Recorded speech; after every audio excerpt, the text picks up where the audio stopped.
Fala pessoal, professor Leandro Franco na área novamente. Hoje, página 104 com resolução de equação incompleta. Lembra da tarefinha da última aula? Então, em cima dela que a gente vai ver. Lembra que eu não mandei resolver, eu mandei ler. Porque a ideia é que hoje, para resolver, você entenda o processo, porque você já tem uma base, porque eu sei que você fez a leitura. Pois é? Estou imaginando algumas carinhas desconfiadas aí, mas vamos que vamos, né?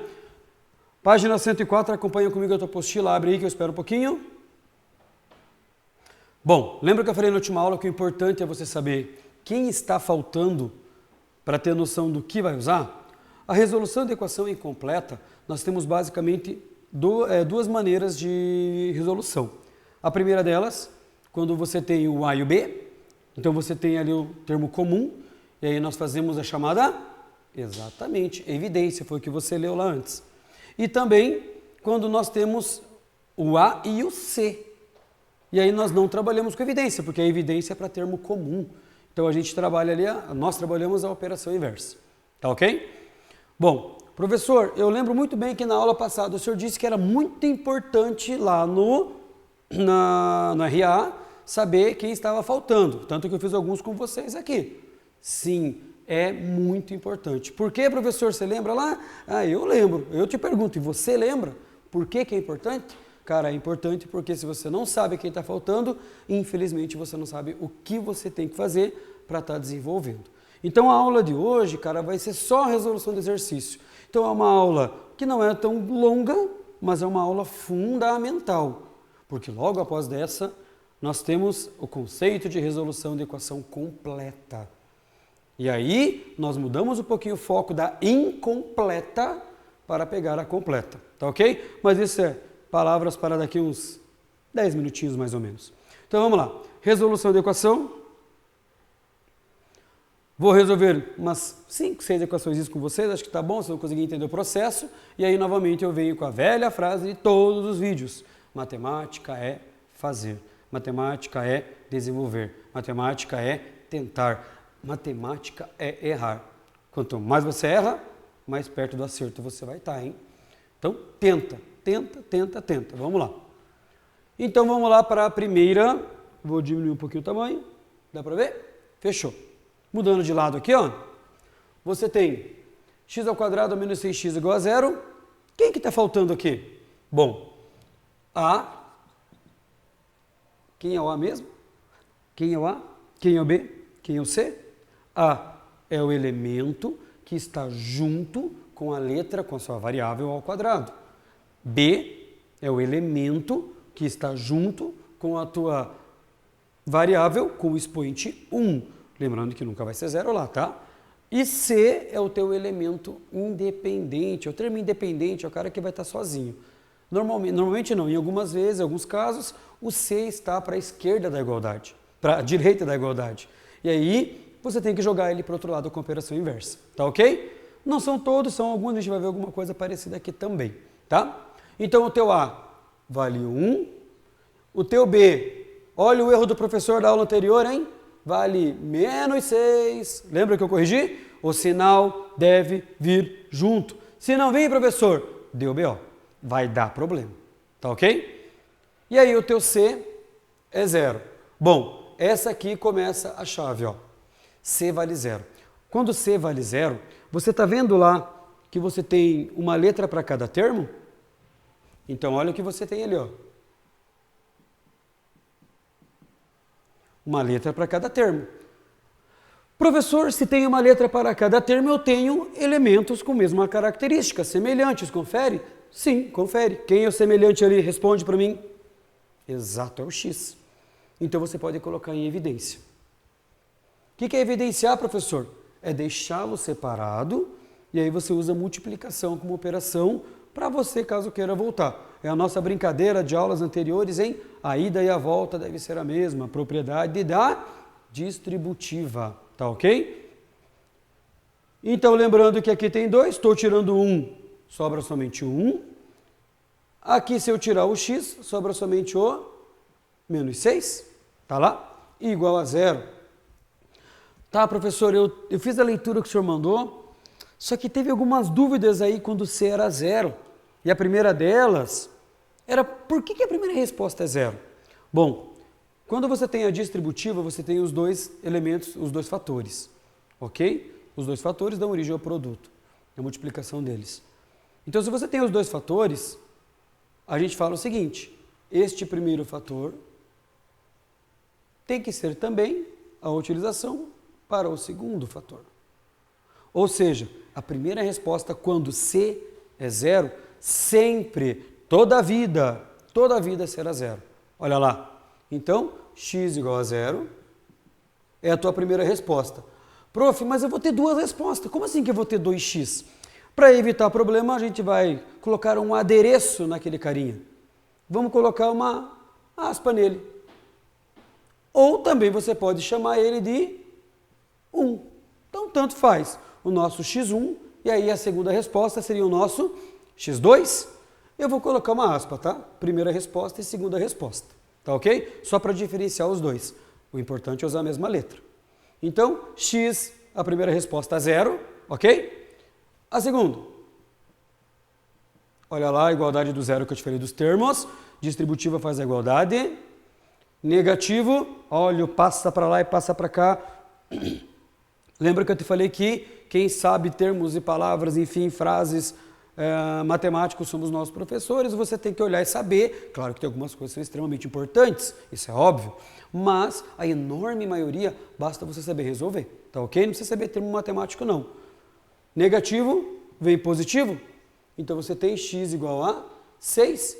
Prof, essa aqui é a tua segunda resposta. Se lá você deu uma aspa, aqui você faz o quê? Dá duas. Olha lá. Fechou? Então, para a primeira resposta, uma aspa. Para a segunda resposta, duas. Só para título de diferenciar. Ei, equação do segundo grau. Toda equação, independente do grau dela, se é 2, 3, 5, 8, 9, enfim. Se é 1, que é a primeira que nós conhecemos nas séries anteriores, todas elas possuem um conjunto solução. O solução é as respostas que você achou. E normalmente se coloca as respostas em ordem crescente, do menor para o maior. Tá ok?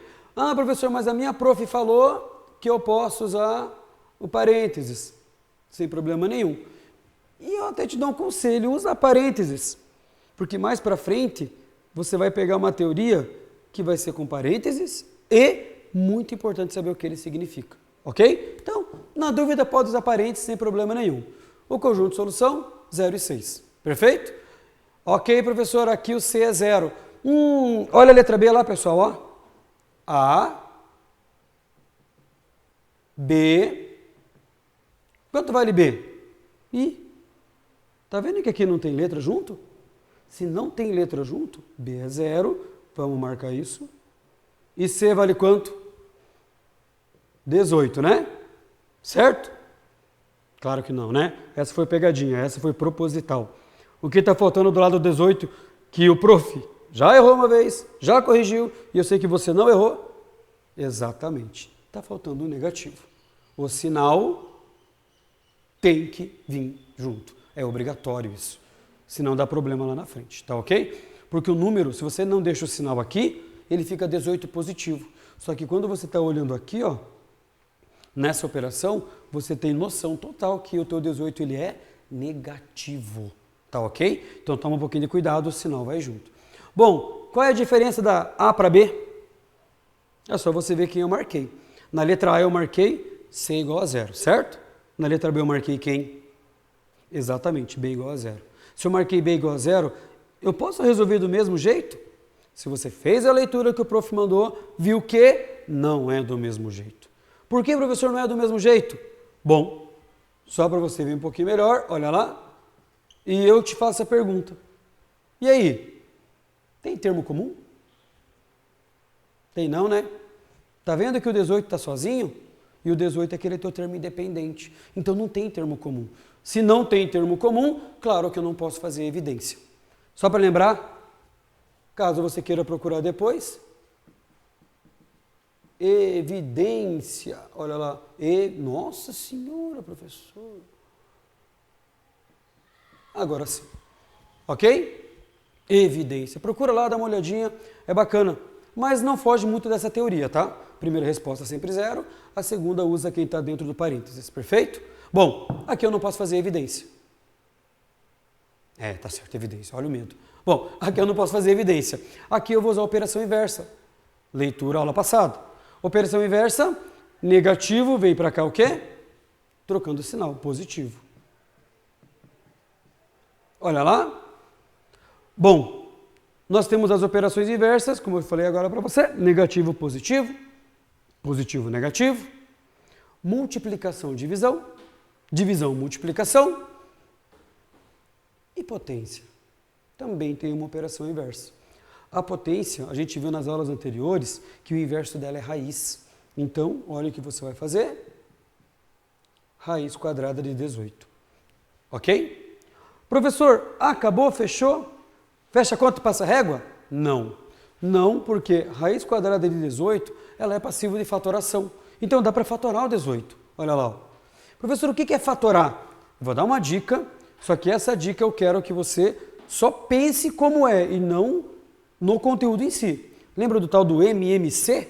Então, o mínimo múltiplo comum, você ia dividindo, só que não era um termo só, né? Por ser comum, você tinha pelo menos 2 termos. Então, isso aqui a gente não pode chamar de MMC, porque eu tenho só um elemento.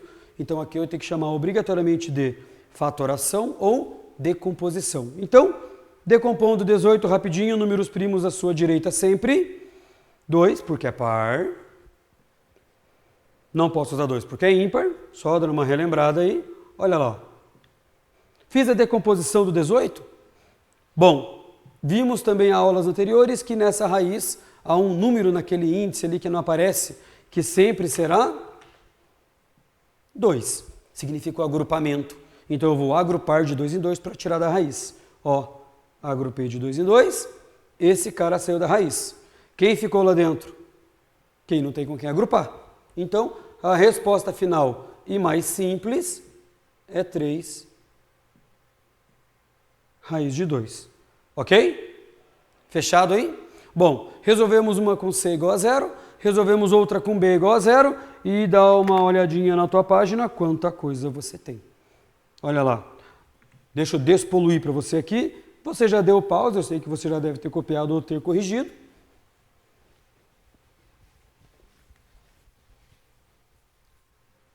Aqui cabe algumas ajudas e dicas para você. Olha aqui primeiro faz a distributiva, tá vendo lá? Depois vai agrupar termo semelhante, distributiva que eu falo aqui, ó. Tá ok? Pega esse cara, joga para o outro lado, junta com o termo semelhante, veja quem está faltando. Mesmo processo aqui, ó, tá vendo? Faz a distributiva, pega tudo isso, joga para lá trocando sinal. Junta termo semelhante, veja quem está faltando para você ver qual vai ser o passo para a resolução. Olha que bonitinho. Produto notável, olha lá. Ó. Ó, o famoso chuveirinho de vocês aí. Ó. Primeiro com o primeiro, primeiro com o segundo. Segundo com o primeiro, segundo com o segundo. Cuidado, regra de sinal. Tá ok? Não esquece, joga para lá trocando sinal. Veja quem está faltando para resolver. Mais algumas equaçõezinhas para você resolver. Ah, detalhe, tá? Prof, o que é esse UR? É o universo dos reais. Então, você está dizendo que pode ser qualquer número que você conheça até hoje. Porque conjunto dos reais, aulas anteriores também, nós vimos que são todos os números que nós conhecemos. Perfeito? Isso significa o UR. Finalizando a aula, então, tem umas tarefinhas que não vai para casa, mas eu gostaria que muito você fizesse, que são esses exercícios. Lembrando que matemática só se aprende fazendo. E aí nós temos a nossa tarefinha de casa, que aí chega o famoso bicho papão da equação do segundo grau, que é resolver uma equação completa. Tarefa de casa, então, tá aí na tua tela, dá um bisu. Leitura da página 107. Fórmula resolutiva de equação do segundo grau.